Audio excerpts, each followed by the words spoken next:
changes. Governor Scott Walker, who comes to us from Madison, Wisconsin. And Governor, welcome to Fox News Sunday. Good to be with you, Chris. Those 14 Democrats who fled Wisconsin to block a vote in the state Senate say they'll come back if you'll sit down with them and work out a compromise, and the deal would be that the unions agree on the money issues, but they keep their collective bargaining rights. Governor, are you willing to do that? Well, no. First off, those Senate Democrats should realize if you want to participate in democracy, you got to be in the arena. And the arena is right here in Madison, Wisconsin. It's not hiding out in Rockford, Illinois, or Chicago, or anywhere else out there. Democracy means you show up and participate. And they failed to do that. They're walking out on their job. They're doing, which contrasts to the many, many thousands, almost 300,000 state and local workers across Wisconsin, who, despite those protesters, most of them showed up and did their job like they're paid to do. For us, this is about balancing the budget. We've got a $3.6 billion budget deficit. We're broke, just like nearly every other state across the country. We're broke. It's about time somebody stood up and told the truth. And the only way for us to balance the budget, not only at the state level, but at the local level, is to make sure we give those local governments the tools they need to balance the budget, and that's what we're proposing. Yeah, but I don't understand. If it's a money issue and balancing the budget and they're willing to concede on the money issues, why isn't that enough? Why do you also have to take back some of their collective bargaining rights? Well, they aren't, because in the end they can say that, but that's really a red herring. These same groups back in December after the election, before I was sworn in, tried to ram through, literally in a lame duck session, employee contracts that would have locked things in before I got there. So they're not really interested. But more critically, I was a county executive, an elected official in Milwaukee County, a county that's never elected a Republican before.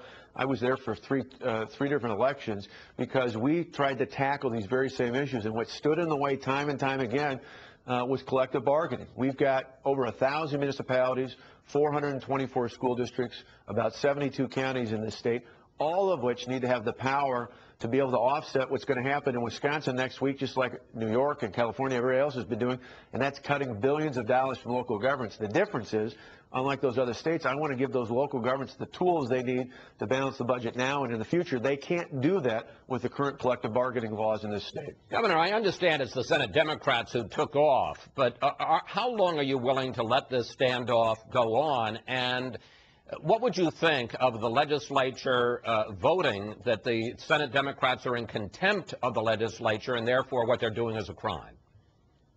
Well, in the latter part, my hope is that cooler minds will prevail, and by sometime earlier this coming week, they'll show up for their job. I've said all along the best way to motivate senators to come back is for constituents in their districts, regardless of how they feel about the budget repair bill, to tell the senators to show up and do that. That's really what they're paid to do. Well, we're going to look at every option out there, but I'm an optimist. I'm realistic about our challenges, but optimistic about our solutions. And I believe we've got a path that allows us to have everybody come back and vote. There's going to be plenty of time to have the debate. They can make their case. They can make their argument. But democracy is not about hiding out in another state. It's about showing up here in the Capitol and making the case there. And for us, we're willing to take this as long as it takes, because in the end, we're doing the right thing. We're doing the right thing for Wisconsin. We're leading the way as we did in the past in Wisconsin on reform. We're leading the way again when it comes to budgetary reform. And for us, we have to do this. Again, we've had for decades, we've had the leaders, Republicans and Democrats alike, who pushed off the problems. Well, there's no place to push them off to. 2 years ago, my predecessor and many of the same majority Democrats at that time who are now hiding out pushed through a budget that took $2 billion of one-time federal stimulus money and used it to balance their budget for Medicaid and school aid deficits. They didn't make the tough decisions then. We're going to make them now because we have to get the state's economy going again and to get our budget balanced. President Obama stepped into this controversy this week. Let's look at what he said. Some of what I've heard coming out of Wisconsin, where you're just making it harder for public employees to collectively bargain generally, seems like more of an assault on unions.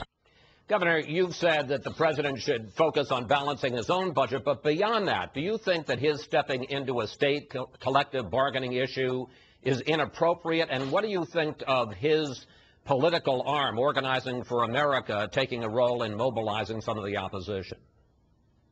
Well, I think you're right. The president ultimately should stay focused on fixing the federal budget because they've got a huge deficit. And believe me, they got their hands full. They're far from getting it accomplished in Washington. But in the larger context, you know, the thousands of protesters who were here over this past week have every right to be heard, at least those from Wisconsin. And increasingly, as you just alluded to, there are more and more coming from other states across the country. But for those who are here from Wisconsin, they have every right to be heard. But I pointed out there are over 300,000 state and local workers who weren't here, who are doing their job, doing what they're paid to, and we appreciate that. My hat's off to them.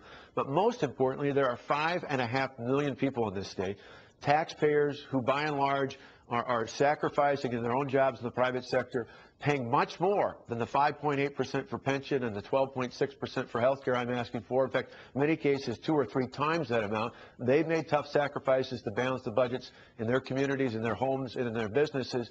I think it is realistic that we need to make sure that as loud as the voices are in the Capitol, we don't let them overpower the voices of the taxpayers I was elected to represent and elected to get the job done, which is balancing this budget. Well, let's talk about that. You say this is not about the unions, this is about balancing the budget, but your opposition says this is about union busting. So let's take a look at what is in your plan, because beyond making public workers pay more for benefits, here's what your plan would do. It would allow unions to negotiate only over wages, not benefits or work rules. The state would no longer collect union dues, and unions would have to win an election every year to keep representing workers.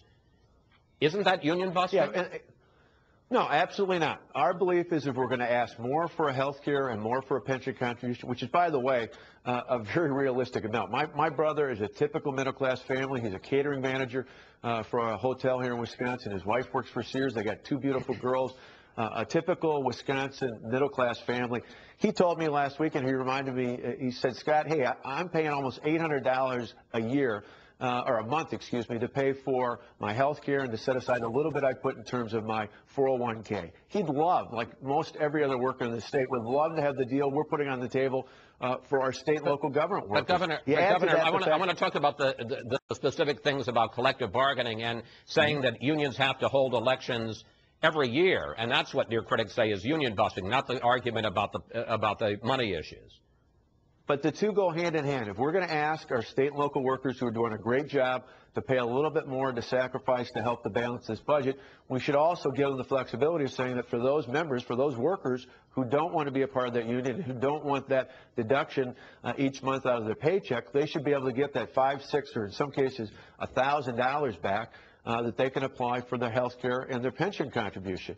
For us, if you want to have democracy, if you want to have the American way, which is allow people to have their choice, that's exactly what we're allowing here. If people see the value, if they see the worth, they can continue to vote to certify that union, and they can continue to voluntarily have those union dues that write the check out, give it to that union to make their case, but they shouldn't be forced to be a part of this if that's not what they want to do. This really gets... And Chris, one other quick thing on this. The other thing that's important to remember, they talk about worker rights. Wisconsin, several generations before collective bargaining was legal here in the state of Wisconsin, we passed at the turn of the last century the strongest civil service protections in the country. There's no state that has a better civil service system in terms of protections. That does not change in this. Worker rights will be maintained even after our bill passes. This gets to a bigger question, and that is whether or not you think there's something structural here, that the way the system has developed over the years, public employees and public employee unions have the upper hand when it comes to negotiation with state or local governments. Do you think that the public worker unions have gotten too powerful? Absolutely. There's no doubt about it. Like I said, for 8 years, I was a local official, a county official. I saw firsthand, for me at the county level, for every school district, for every city, county, town board out there, and they've been asking for this. This didn't just come up after Republicans took majorities last November. For decades, local government officials have been asking for these sorts of controls so that they could balance their budgets. And the counter is, and I saw this at the local level, what they would try and force us to do is to say, go ahead, lay 500, 600 people off. We don't care. You can't touch our benefits. In this case, if we don't do it in Wisconsin, it's 5,000 to 6,000 state government workers who'd have to be laid off. It's another 5,000 to 6,000 local government workers in a state that has a 7.5% unemployment rate, which thank God is better than the national level, but still too high to be acceptable in Wisconsin. I can't have anybody laid off. I don't want a single person laid off in the public